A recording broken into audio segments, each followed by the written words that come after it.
Et bah écoutez, bienvenue dans ce nouveau vlog. J'ai décidé de tenter un nouveau format pour plusieurs raisons. Un, pour documenter et ne pas perdre des bouts du processus de création de la machine. Deux, pour me motiver à avancer un peu tous les jours, un peu toutes les semaines, ne pas rester bloqué, ne pas complètement fuir la création de la machine. Et donc, nous y voilà, on va essayer de filmer un petit peu de mon quotidien d'entrepreneur, en tout cas de créatrice de machines à dentelle. Je vais vous amener un peu partout, que ce soit dans les tâches les plus banales. Donc aujourd'hui, j'ai commencé par mon taf alimentaire, 8h-13h. Et pour être honnête, ça n'a pas été très simple ce matin. Mais on garde le moral. Et ensuite, j'ai intégré un incubateur pour essayer de me former sur tout ce qui est création de business plan, pour essayer de demander des financements, pour faire avancer le projet. Et du coup, j'avais un truc à rendre pour cet incubateur. Et il fallait que je pitch mon projet pendant 1 minute 30. Donc c'est un exercice qui est un peu compliqué.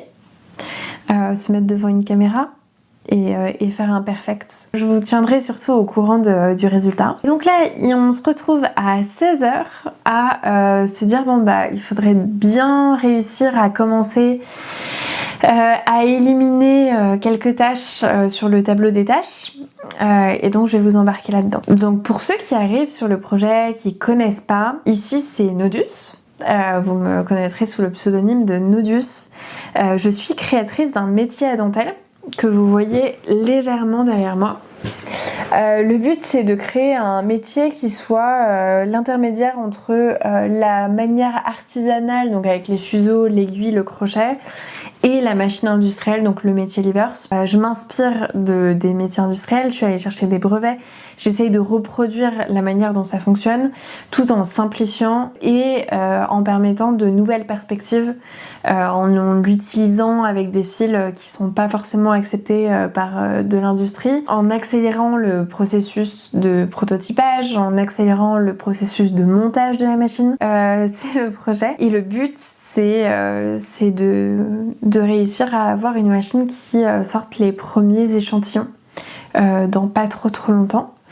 Donc on a du taf parce qu'on a encore des parties qui mécaniquement ne fonctionnent pas du tout. On a une partie centrale qui est le balancier. Le balancier, il est composé d'un marteau, il est composé d'un toboggan, d'une bobine et d'une bascule. Ok. Donc voici la bête. Et la partie qui nous intéresse actuellement, c'est effectivement toute cette partie centrale que l'on va retrouver ici, avec les toboggans, ici, la petite bascule que l'on verra plus tard, et le marteau qui est cet ensemble mécanique qui vient pousser les bobines que l'on retrouve ici à travers la nappe de fil.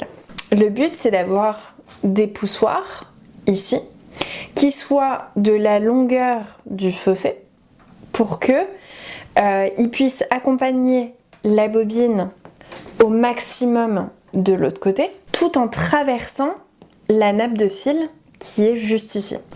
Sauf que là actuellement, donc mes poussoirs ils sont trop petits, ils sont également droits, ce qui fait que ils vont percuter le toboggan à la place d'accompagner la bobine dans son mouvement. Et en plus de ça, si on peut le voir ici, hormis le fait que là ils embarquent les fils et qu'ils ne sont pas censés, on voit également que le poussoir il a réussi à amener la bobine sur son emplacement et pour autant cette barre là elle ne percute pas ces fils là. Les fils qui ont réussi à passer, ils sont quand même légèrement poussés par cette partie là et je pense qu'en fait cette partie là elle n'est pas nécessaire. Donc là, ce que j'ai fait, c'est que j'ai commencé à écrire l'état de l'art, donc faire un espèce de résumé de toutes mes recherches sur la partie balancier. Donc que ça soit à la fois son rôle dans l'entremêlement de la dentelle, mais aussi que ça soit toutes les différentes formes de balancier que j'ai trouvées sur les différentes machines. Et à côté de ça, on a la machine Levers avec ses bobines et ses chariots bobines et ses catch bars. Donc j'ai un tas de documents avec les brevets associés et donc j'ai une base de recherche de qu'est-ce qui existe. Et après, moi je me suis fait un autre document avec un descriptif de comment doit fonctionner le balancier, quel est le cahier des charges que je dois respecter, quelles sont les choses que au fur et à mesure j'ai déterminées comme déterminants pour le fonctionnement. Comment se compose le balancier, j'ai encore des petites choses à écrire. Au fur et à mesure, je vais remplir également quelles seront la banque de matériel que je vais utiliser. J'ai ma prise de notes sur chaque problème que j'ai rencontré sur le balancier. Donc je les note avec un petit code et je mets un petit descriptif de la problématique à résoudre. Et dedans, je décris à chaque fois quels sont mes problèmes et ce que je vais choisir comme solution et le chemin parcouru pour y arriver. Donc on a pas mal de choses à résoudre encore. Et donc ça c'est le travail du soir. J'ai décidé de vraiment prendre le temps d'écrire les choses pour ne pas oublier de choses et pour quand je travaille dessus avoir les idées claires. C'est une petite relecture de 5 minutes à faire et ça me permet de pas me tromper sur les objectifs, sur ce que j'ai déjà rencontré comme problématique, ce que j'ai déjà résolu comme problématique. Et voilà.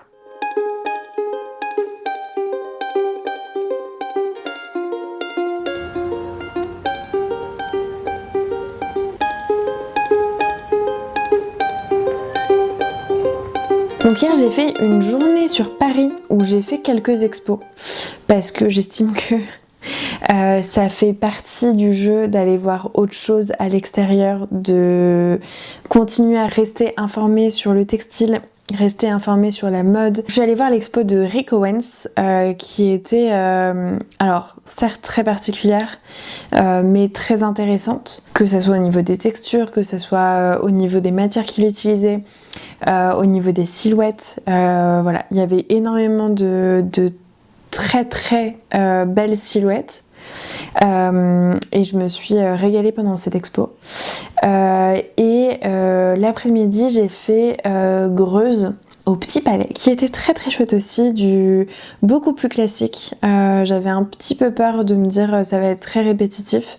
Et en fait, pareil, de magnifiques sanguines, de magnifiques dessins préparatoires, des peintures absolument sublimes avec des textures absolument sublimes.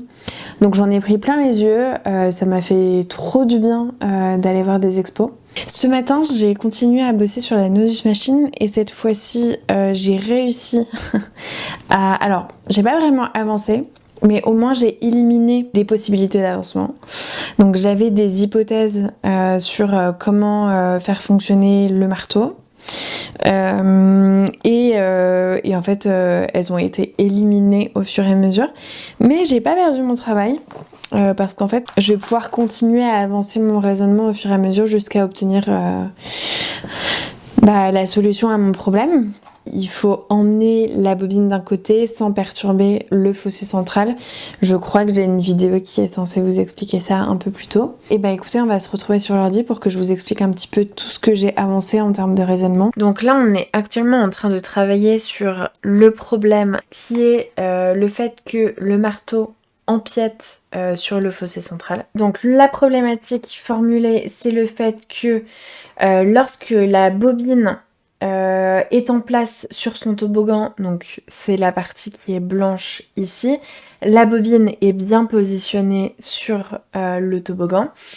Pour son moment de pause, c'est à ce moment-là qu'elle est bloquée et que les fils au milieu vont pouvoir se déplacer, puisque la bobine ne sera plus au centre et ne sera plus là pour gêner. Le marteau, il doit se dégager de l'espace central en revenant légèrement en arrière.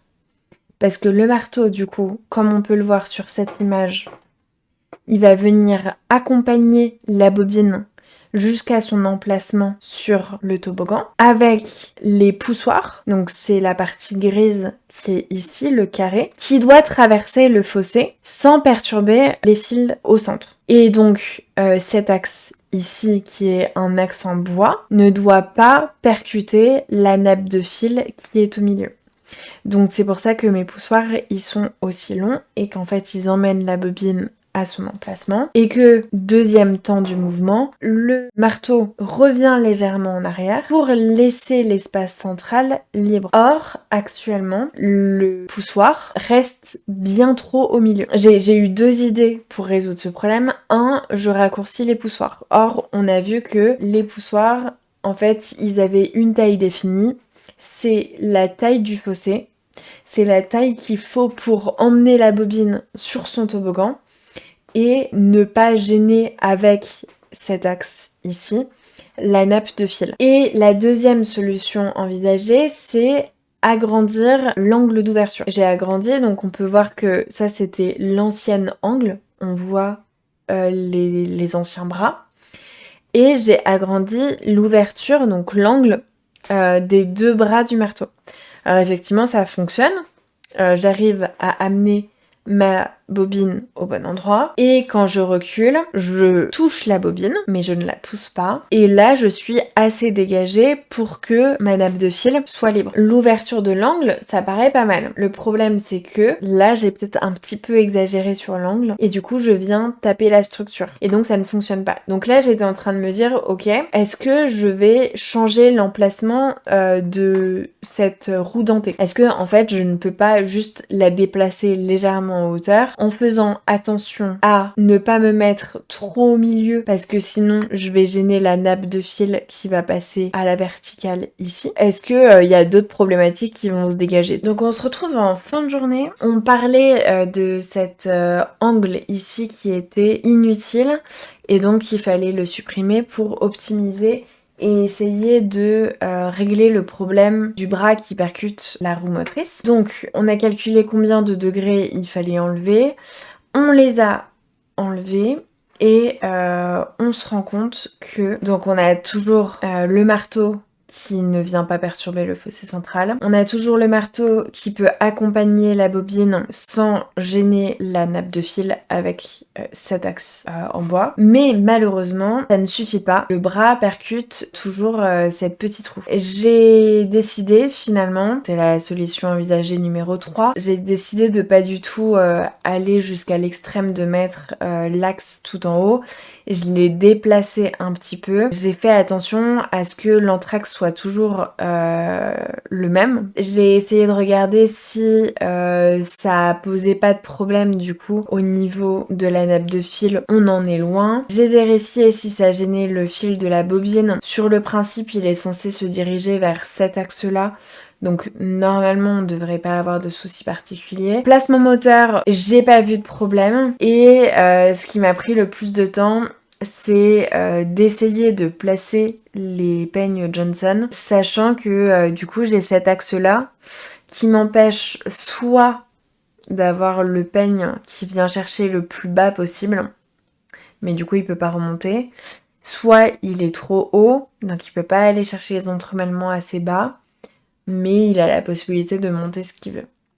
Et donc ça nous emmène à la modélisation. Alors c'est normal, c'est tout cassé, on s'inquiète pas. Je me suis posé la question de mettre 2 Johnson l'un face à l'autre pour essayer de chercher le fil le plus bas possible et remonter, et que l'autre prenne le relais et puisse monter encore un peu plus haut. Une des problématiques que j'avais avec le Johnson, c'est que les fils s'échappaient. Sur la Livers, il y en a 2 des systèmes de peigne, l'un en face de l'autre, qui viennent à chaque motion venir chercher les fils et les remonter. Du coup, je sais pas si c'est nécessaire que je fasse la même chose ou pas. On a encore de la réflexion. Donc voilà, mais en tout cas, on a résolu notre problème d'ouverture de bras, le fait que l'axe du moteur soit bien placé, le fait que le fossé soit dégagé et que la bobine puisse rester à l'endroit où il faut qu'elle reste. Et ben, c'est une fin de journée pour moi. Allez!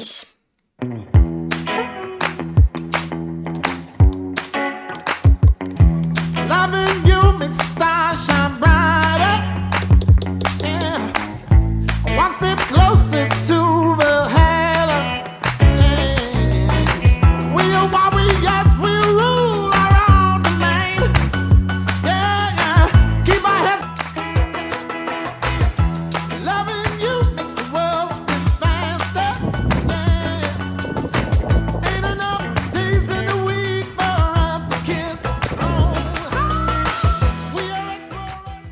Et voilà, on se retrouve vendredi après-midi où je me retrouve à faire une énorme session CAO histoire de finir la modélisation et tenter de finir le balancier. Malheureusement, je me rends compte que j'aurai pas le temps de tout imprimer et tout monter, mais comme on se retrouve chaque semaine, je vous dis à dimanche prochain pour la suite de cette histoire. Si vous avez aimé ce contenu, vous pouvez toujours aller me trouver sur les autres réseaux sociaux que je mettrai en description de cette vidéo. Des bisous!